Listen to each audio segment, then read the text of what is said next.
if you can, help others. If you cannot do that, at least do not harm them. This is the 12th part of our English lesson series. මේ අපගේ ඉංග්‍රීසි පාඩම් මාලාවේ 12 වැනි කොටසයි. Today I got the start from one of great sayings, and this is a saying made by the Dalai Lama which gives us a great lesson, a great advice, especially if you can utilize this message and if you can collect this or add this to your life, I think you would be able to build up a better character in the society. ඇත්තටම ඉතාම වැදගත් කීමනක් තමයි අද මම අරගෙන ආවේ දලයි ලාමා තුමා විසින් කරන ලද. Let's go to investigate the meaning of that saying. අපි ඒ කියමන ටිකක් ඉන්වෙස්ටිගේට් කරමු. මෙතන තියෙනවා if you can කියලා පදයක්. if you can. මේ if කියන පදේ ආවහම ඒකේ තේරුම තමයි අර නම් කියන අර්ථය අගට එනවා. if you can. you can කියන්නේ ඔබට පුළුවන් කියන එකනේ. if you can ඔබට පුළුවන් නම්. ඔබට පුළුවන් නම් ඒ කියන්නේ දැන් අපි මෙහෙම කියමු. දැන් ඔබට බඩගිනි කියන්නේ you are hungry. ඔබට බඩගිනි. එතකොට අපි කියනවා if you are hungry. ඔබට බඩගිනි නම්. if you are hungry, please have your breakfast. Please have your lunch. If you are hungry, I'll be quite late. So please have your meal. Please have your lunch if you are hungry. ඔබට බඩගිනි නම් කරුණාකරලා දවල් ආහාරය උදේ ආහාරය ගන්න මම ටිකක් පරක්කු වේවි. එහෙම කියන්න පුළුවන්. එහෙනම් ඒක හොඳ යූසේජ් එකක් මතක තියාගන්න. හරි. මෙතන if you can කියන්නේ ඔබට පුළුවන් නම් help others. අන් අයට උදව් කරන්න. help කියන්නේ උදව් කරන්න කියන එකයි. එතකොට help කියන ක්‍රියාපදයට පස්සේ to හරි for හරි දාන්න අවශ්‍ය නැහැ. help me මට උදව් කරන්න. help us අපට උදව් කරන්න. help him ඔහුට උදව් කරන්න. help her ඇයට උදව් කරන්න. help them ඔවුන්ට උදව් කරන්න. දැන් ඒවා මතක ඇති. me, us, her, him, them වගේව මතක ඇති. එතකොට help others ඔවුන්ට others කියන්නේ අන් අයට උදව් කරන්න. help others. if you can help others. ඔබට පුළුවන් නම් අන් අයට උදව් කරන්න. if you cannot do that. cannot කියන්නේ බැහැ කියන එකනේ. if you cannot ඔබට බැරි නම් එතනතර නම් කියන එක ඔබට බැරි නම් do that ඒක කරන්න නැත්තම් ඔබට එය කළ නොහැකි නම් at least අඩුම තරමින් අවම වශයෙන් do not harm them ඔවුන්ට හිංසා නොකර ඉන්න. ඔවුන්ට හිංසා කරන්න එපා. at least do not harm them අඩුම තරමින් ඔවුන්ට හිංසාවක් කරන්න එපා. අඩුම තරමින් ඒ අයට හිංසාවක් පීඩාවක් නොකර ඉන්න. ආන් ඒක තමයි මේකේ තේරුම. that's the meaning of this saying. so when we go through this, we can understand that the significance and the importance of this saying if we can utilize this, add this to our life. So if we dedicate ourselves to helping others or helping people whenever possible is a valuable quality. Really it's a valuable quality.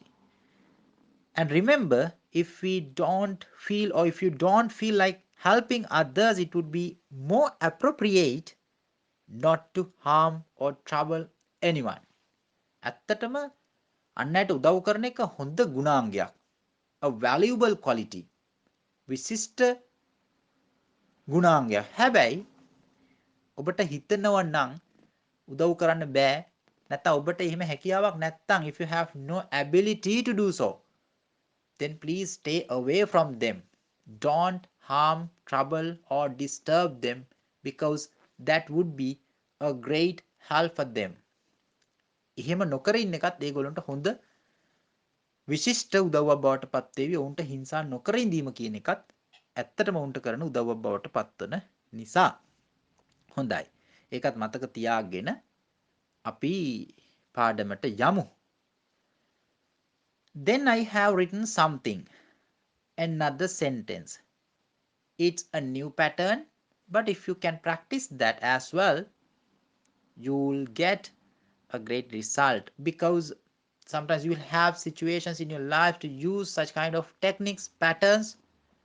So just go through this. What's this sentence? මොකක්ද මේ වාක්‍ය? බලන්න නිකන් මම ලියලා තියෙන එක. අපි කියවමු I am not as creative as you are. අපි එහෙම කිව්වොත් I am not කියන්නේ ඉතින් මම නැහැ කියන එකනේ. I am not කියන්නේ මම නැහැ. මෙතන ඒකට පස්සේ අපි දානවා as කියන පදේ දානවා. I am not as ඊට පස්සේ දානවා adjective එක. I am not as creative as කියන පදේ ආයි දාලා you are කියලා දානවා. තේරුම චුට්ටක් බලමුකෝ මේකේ. එතකොට තේරෙයි. මම ඔබ තරම් නිර්මාණශීලී නැහැ. ඒක තමයි මේකේ තේරුම. I am not as creative as you are. එතන as you are කියන්නේ ඔබ තරම්. I am not as creative. මම නිර්මාණාත්මක නැහැ.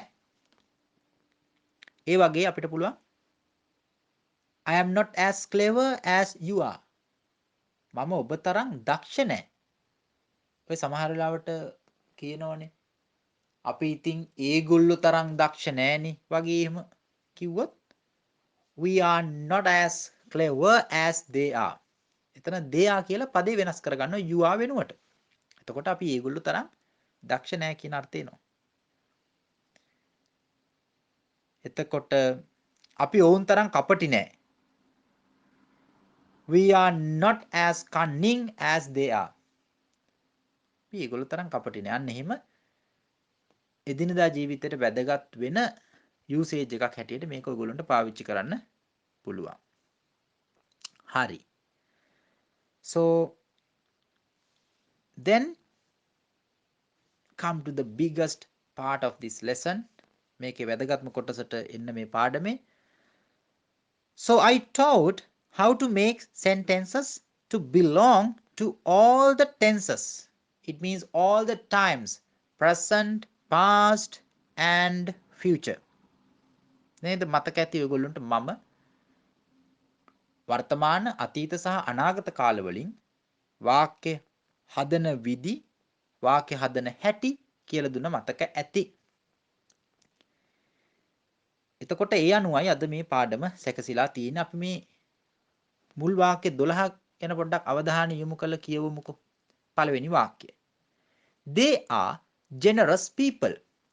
They are generous people. ඒ කියන්නේ මේක වර්තමාන කාලයටයි අයිති. අපි කියනවා ඒගොල්ලෝ generous people. ඒගොල්ලෝ ත්‍යාගශීලී මිනිස්සු.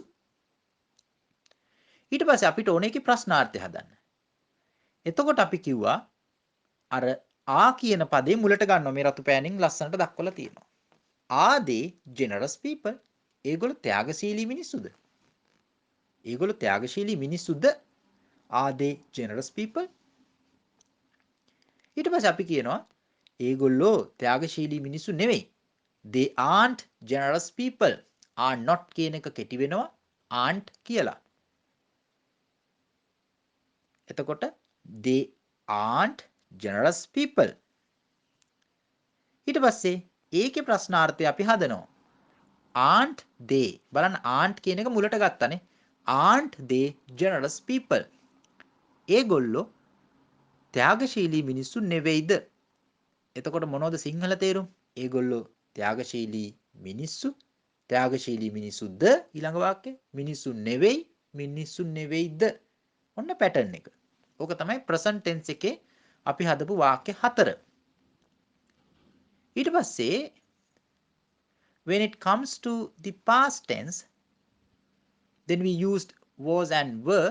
Here I have used were because they is a plural one. they කියන එක බහුවචනයක් නිසා මෙතන were කියන එක තමයි පාවිච්චි කරලා තියෙන්නේ. they were generous people.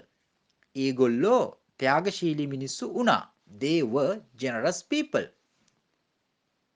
අතීත කාලේ. ඊට පස්සේ අපිට හදන්න ඕනේ මේකේ ප්‍රශ්නාර්ථය. ඒගොල්ලෝ ත්‍යාගශීලී මිනිස්සු වුණාද? එහෙනම් මොකද කරන්න ඕන? were කියන එක ගන්නවා මුලට. Were they generous people? ඒගොල්ලෝ ත්‍යාගශීලී මිනිස්සු වුණාද? ඊට පස්සේ අපි කියනවා they weren't generous people. They weren't generous people. අපි එතන were not කියන එක කෙටි කළා weren't කියලා. They weren't generous people. ඒගොල්ලෝ ත්‍යාගශීලී මිනිසුන් උනේ නැහැ. ඊට පස්සේ අපි ඒකේ ප්‍රශ්නාර්ථය හදනවා weren't මුලට අරගෙන. weren't they generous people? ඒගොල්ලෝ ත්‍යාගශීලී මිනිසුන් උනේ නැද්ද? ත්‍යාගශීලී මිනිසුන් උනා කිව්ව පළවෙනි වාක්‍යයේදී උනාද උනේ නැද්ද? හරිම ලේසි. පළවෙනි එකේදී ත්‍යාගශීලී මිනිස්සු ඊළඟට මිනිස්සුද මිනිස්සුන් නෙවෙයිද ඊට පස්සේ මිනිස්සු ත්‍යාගශීලී මිනිස්සු උනා මිනිසුන් උනාද උනේ නැද්ද? එකම පැටර්න් එක ලස්සනට ගැලපිලා එන්නේ. ඊට පස්සේ we came to the future tense, future time. So we used will be to refer that time. අපි will be කියන එක තමයි එතන පාවිච්චි කළේ අනාගත කාලය හඟවන්න. පළවෙනි වාක්‍යයේ එතන they will be generous people. They will be generous people. ඒ කියන්නේ ඒගොල්ලෝ ත්‍යාගශීලී මිනිසුන් වේවි. එතෙන්දී ඊළඟ ප්‍රශ්නය අපිට හදන්න තියෙන්නේ ඒගොල්ලෝ ත්‍යාගශීලී මිනිසුන් වේවිද කියන එක. එතනදී අපි මුලට ගන්නේ will කියන එක පමණයි. Only will should be taken front. Don't get be with it. මතක තියාගන්න be කියන එක ගන්න එපා මුලට. Only you have to take will. will කියන එක විතරයි මුලට ගන්න ඕන. ඒකේදී will කියන එක ගත්තා will ඊට පස්සේ you can put the noun they noun කියන එක නැත්තම් they කියන එක දානවා will කියන එකට පස්සේ will they then you can get be ඊට පස්සේ be කියන එක ගන්න පුළුවන්. will they be generous people? ඒගොල්ලෝ ත්‍යාගශීලී මිනිසුන් වේවිද? ඒක ටිකක් ප්‍රැක්ටිස් කරන්න ඕනේ. එතකොට ඒක හුරු වෙනවා. will they be will they be generous people? ඊට පස්සේ ඒගොල්ලෝ ත්‍යාගශීලී මිනිසුන් නොවේවි කියලා කියන්න ඕන වෙනකොට will not කියලා ඒ දෙක එකට එකතු කරලා අපි කෙටි කරනවා want කියලා. මතක ඇති. they want will not කියන එක තමයි මේ want කියලා කෙටි කළේ. they won't be generous people. ඒගොල්ලෝ ත්‍යාගශීලී මිනිසුන් නොවේවි. they won't be generous people. ඊට පස්සේ අපි හදන්න ඕන ඒකේ ප්‍රශ්නාර්ථය. එතකොට මුලට ගන්නවා අපි want කියන එක. හැබැයි remember not to get be with will or not with want because we have to use want here not will. want කියන එකත් එක්ක be කියන එක උතන්ට ගන්නෙ නැහැ අපි. want කියන එක විතරයි මුලින්ම ගන්නෙ. want they then you can put be there. ඊට පස්සේ ඔයගොල්ලන්ට be කියන එක දාන්න පුළුවන් they එකට පස්සේ. want they be generous people? ඒගොල්ලෝ ත්‍යාගශීලී මිනිසුන් නොවේවිද? they will be generous people. will they be generous people? they won't be generous people. won't they be generous people? ඒගොල්ලෝ ත්‍යාගශීලී මිනිසුන් වේවි. ත්‍යාගශීලී මිනිසුන් වේවිද? ත්‍යාගශීලී මිනිසුන් නොවේවි. ත්‍යාගශීලී මිනිසුන් නොවේවිද? පැහැදිලි කියලා මම හිතනවා. So if I give you one sentence now, it's possible for you to say that sentence in 12 ways. In 12 ways you can say one sentence now. දැන් ඔයගොල්ලන්ට එක වාක්‍යයක් දුන්නොත් ඒ වාක්‍ය දැන් ඔයගොල්ලන්ට 12 ක්‍රමයකට කියන්න පුළුවන්. 12 ක්‍රමයකට කියන්න පුළුවන්. මම කිව්වොත් ඔයා කරුණාවන්තයි කියලා. You are kind. Are you kind? You are not kind. Aren't you kind? You were kind. Were you kind? You weren't kind. Weren't you kind? You will be kind. Will you be kind? You won't be kind. Won't you be kind? ඔන්න ඔය විදිහට ක්‍රම 12ටම කියන්න පුළුවන්. ඒක තමයි practice එක කියලා කියන්නේ. ඔබ කරුණාවන්තයි. කරුණාවන්තයිද? කරුණාවන්ත නැහැ. කරුණාවන්ත නැද්ද? කරුණාවන්ත වුණා. වුණාද? උනේ නැහැ. උනේ නැද්ද? ඔබ කරුණාවන්ත වේවි. කරුණාවන්ත වේවිද? නොවේවි. නොවේවිද? ක්‍රම 12යි.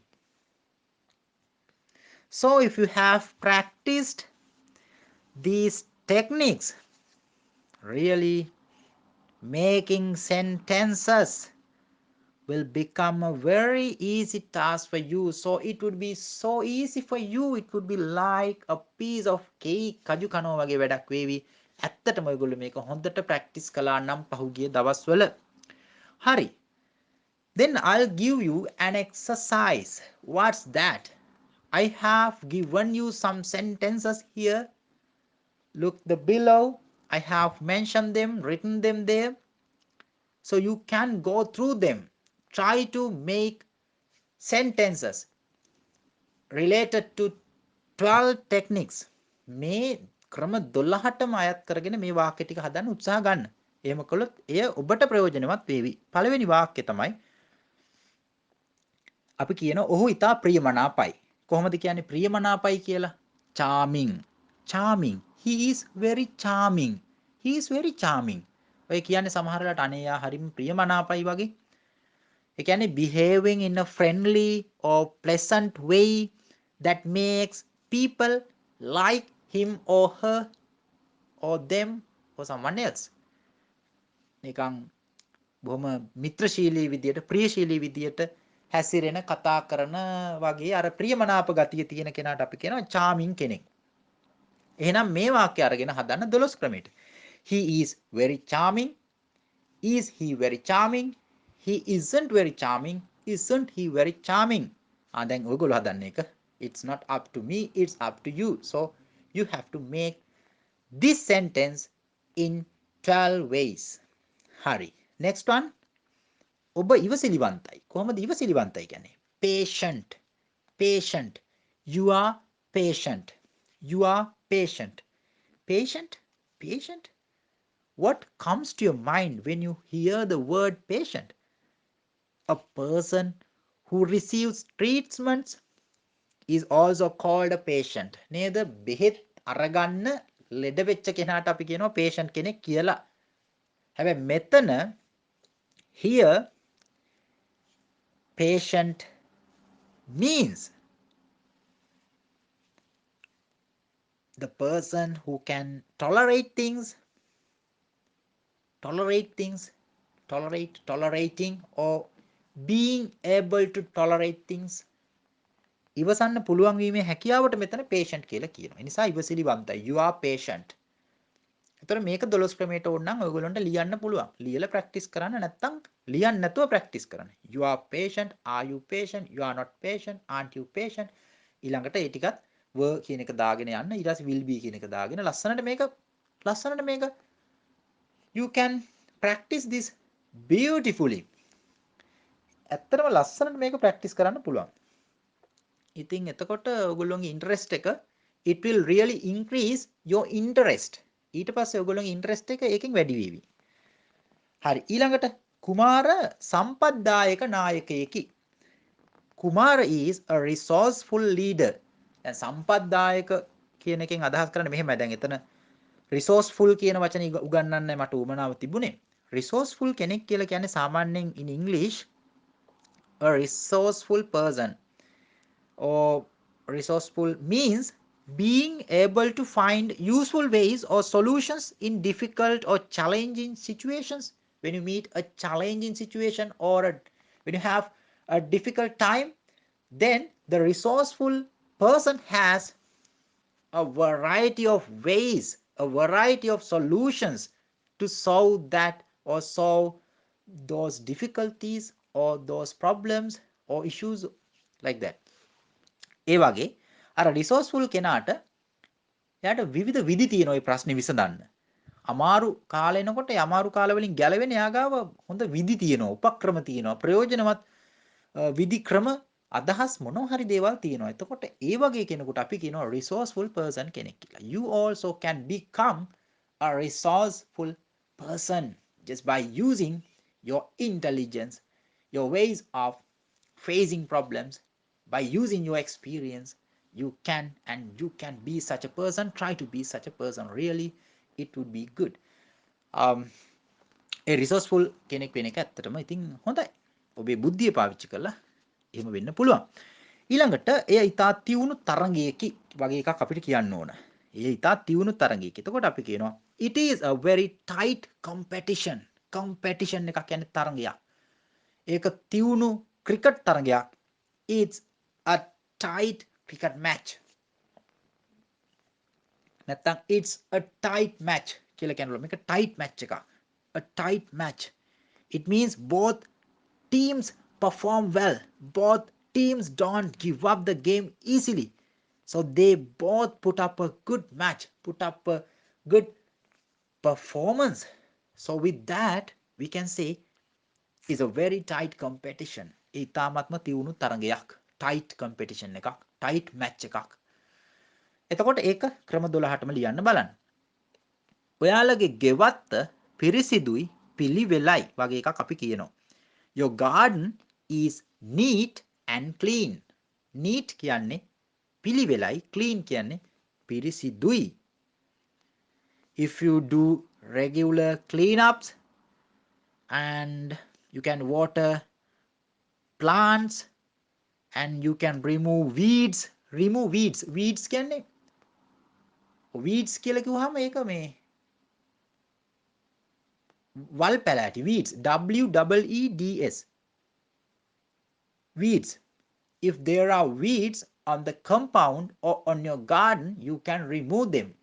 Just remove the weeds on your compound or on your garden or in your garden. garden එකේ තියෙන weeds ඉවත් කරන්න පුළුවන් නම් clean up කියන්නේ ඉතින් clean up කරනවා කියන්නේ පිරිසිදු කරනවා clean up එකක්. clean up එකක් වහම හොඳ ඒක හොඳ වචනයක්. clean up කරනවා කියන්නේ දැන් සම්පූර්ණයෙන් clean up කරනවා. Now if you have a room, then you can clean up it. clean up කරන්න පුළුවන් කාමරේම clean up කරනවා. එතකොට clean up කරනවා ගාම ඒක මුළු කාමරේටම අයිති එකක්. clean up කරනවා කියන එක. එහෙනම් regular clean ups තියෙනවා නම් නැත්තම් එක දිගට නැත්තම් දිගටම කරනු ලබන පිරිසිදු කිරීම තියෙනවා නම් garden එක. ඒ වගේ දේවල් එක. And not only that, you can add screening trees or you can plant screening or flower trees. Such things if you can plant, then it would be really beautiful, or it would beautify your garden. Screening trees කියලා කියන්නේ අර පේනෙන්නට හිටවන ගස් වගේ ඒවා ලස්සනට අලංකාරයට හිටවන ගස් වගේ ඒවා තියෙනවා. එතකොටත් ලස්සනයි. But remember you have to do something for what? To prune overgrown leaves. prune කියන්නේ PRUNE. prune කරනවා කියන්නේ හොඳ වචනයක්. prune කරනවා කියන්නේ නිකන් අර වැඩි වැවිලා තියෙනකොට කපලා ඉවත් කරන්නේ කප්පාදු කරනවා කියලා අපි කියන්නේ. You can prune overgrown leaves. වැඩිපුර වැවිලා තියෙන කොළ ඕගොල්ලන්ට පුළුවන් prune කරන්න. PRUNE prune කරන්න. එතකොට ඒක ලස්සන අර it gives a good shape. ඒක ලස්සන නැත්නම් ඒක හොඳ shape එකක් දෙනවා. ඒක හොඳ හැඩයක් දෙනවා. With them you can really beautify your garden, and then you will be able to say that our garden is neat and clean. ඊට පස්සේ ඔයගොල්ලන්ට කියන්න පුළුවන් අපේ garden එක neat සහ clean කියලා. හරි. කොහොම හරි මේ වාක්‍ය උත්සාහ කරලා බලන්න 12 ක්‍රමයටම ලියන්න. ඊට පස්සේ අපි කියනවා ඒක ඔබේ රාජකාරියයි කියලා. It is your duty. ඒක ඔබේ රාජකාරිය. Don't forget it. It's your duty. ඒක ඔබේ රාජකාරිය. එහෙනම් ඒකත් ලියන්න 12 ක්‍රමයටම ලියන්න. හරි. ඒක ප්‍රැක්ටිස් එක ඔබට බාර වැඩක්. ඒක ඔබගේ කියන්නේ කොහොමද? It is yours. එහෙනම් මේක අතීතෙන් කිව්වනම් it was yours. අනාගතයෙන් කිව්වනම් it will be yours.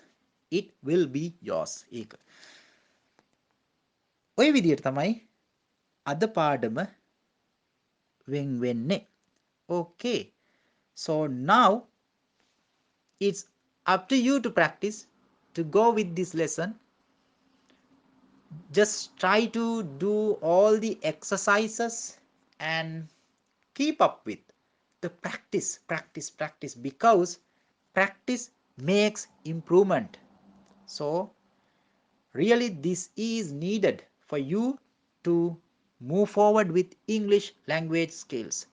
එනිසා මේ පුහුණුව අභ්‍යාස කිරීම හැමදේම වැදගත්. ඉන්න මේ පාඩමත් එක්ක ඔබේ ඉංග්‍රීසි හැකියාවන් දියුණු කර ගැනීමේ ශක්්‍යතාව තවදුරටත් වැඩි දියුණු වේවා කියලා ප්‍රාර්ථනා කරනවා.